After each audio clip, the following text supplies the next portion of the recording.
Rehabilitation robotics জিনিসটা কি?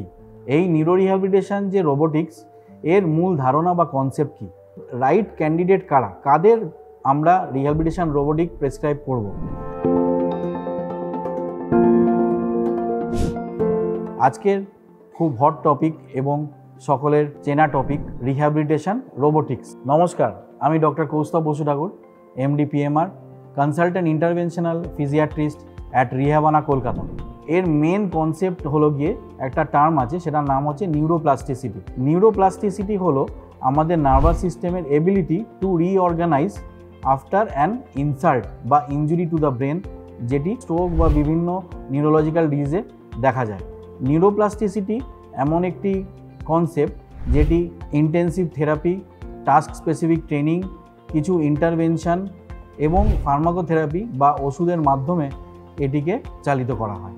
আজকের দিনে rehabilitation robotics game changer in the field of neuro rehab. তার কারণ হলো এই রোবোটিক্স কি করে, আমাদের যে লং যে রিহ্যাবিলিটেশন প্রসেস বা প্রোগ্রাম সেটিকে প্রচুর পরিমাণে এগিয়ে নিয়ে যায় এবং তার আউটকাম বা এফিসিয়েন্সিটাকে অনেক গুণ বাড়িয়ে দেয়। রাইট ক্যান্ডিডেট কারা, কাদের আমরা রিহ্যাবিলিটেশন রোবোটিক প্রেসক্রাইব করব? যাদের moderate two severe motor deficit বা মাংসপেশির এবং সারের উইকনেস রয়েছে, তাদের ক্ষেত্রে আমরা রিহ্যাবিলিটেশন রোবোটিক্স প্রেসক্রাইব করে থাকি। আমাদের অনেক জায়গাতে সাবধান থাকতে হবে যে কাদের রোবোটিক দেওয়া যাবে না। যাদের সিভিয়ার পরিমাণে অস্টিওপোরোসিস রয়েছে, যাদের সিভিয়ার কার্ডিওভাস্কুলার ডিজিজ রয়েছে, আনকন্ট্রোল মৃগী রোগ বা এপিলেপসি রয়েছে, এবং যাদের প্রচুর পরিমাণে স্প্যাস্টিসিটি বা মাসেলের টাইটনেস এবং কন্ট্রাকচার রয়েছে, এবং যে সকল পেশেন্টদের কগনিটিভ ডেফিসিট এ ধরনের জিনিসপত্র রয়েছে, তাদের ক্ষেত্রে রিহ্যাব রোবোটিক্স কিন্তু প্রেসক্রাইব করা যাবে না। স্ট্রোকের সিভিয়ারিটি মানে স্ট্রোক কতটা সিভিয়ার সেটির উপর ডিপেন্ড করে এবং পেশেন্টের গোল বা টার্গেট কি সেটির উপর ধ্যান রেখে আমরা রিহ্যাব রোবোটিক্সের যে কতক্ষণ লাগবে পেশেন্টের সেটা সাধারণত নির্ধারণ করে থাকি। সাধারণত 20 দিন থেকে 2 মাস অবধি সময় লাগতে পারে এবং থেরাপির টাইম 20 মিনিট থেকে আধ ঘন্টা করে প্রতিদিন সাধারণত রাখা হয়। আজকের দিনে কনভেনশনাল থেরাপির উপরে এর কিছু এক্সট্রা অ্যাডভান্টেজ রয়েছে।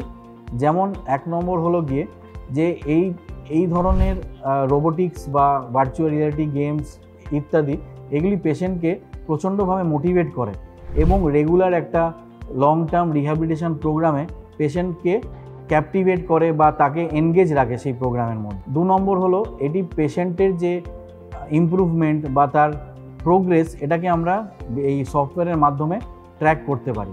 রোবোটিক্সের আরেকটি সুবিধা হলো এটি পেশেন্টের অবস্থা অনুযায়ী, তার দুর্বল পেশি বা তার প্রেজেন্ট কন্ডিশন অনুযায়ী এটিকে মডিফাই করা যায় এবং সেই হিসেবে পেশেন্টের উন্নতি লক্ষ্য করা যায়। এই রোবোটিক্স পেশেন্টকে একটি সেফ এনভায়রনমেন্ট এবং পড়ে যাওয়ার যে ভয় সেটিকে অনেকটাই কাটিয়ে তোলে। তাই জন্য পেশেন্টের কনফিডেন্স অনেকটা হাই থাকে এবং তারা নিজেদের কমফোর্ট জোন থেকে বেরিয়ে অনেকটা লিমিট ক্রস করতে পারে। তো আজকের প্রোগ্রামের টেক হোম মেসেজ কি?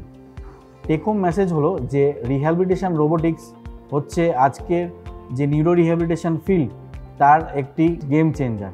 তার কারণ হলো এটির ability to provide task specific repetitive training, যেটি নিউরোপ্লাস্টিসিটি গ্রো করতে সবথেকে বড় কারণ, এবং এটি সাহায্য করে যে ফাংশনাল আউটকামটা অনেক বেটার হবে।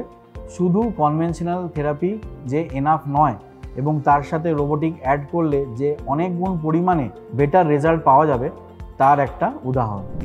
আজকের সীমিত সময় সব কিছু আলোচনা করা গেল না, অনেক প্রশ্নই হয়তো আনআনসার্ড বা উত্তর বাকি রয়ে গেল।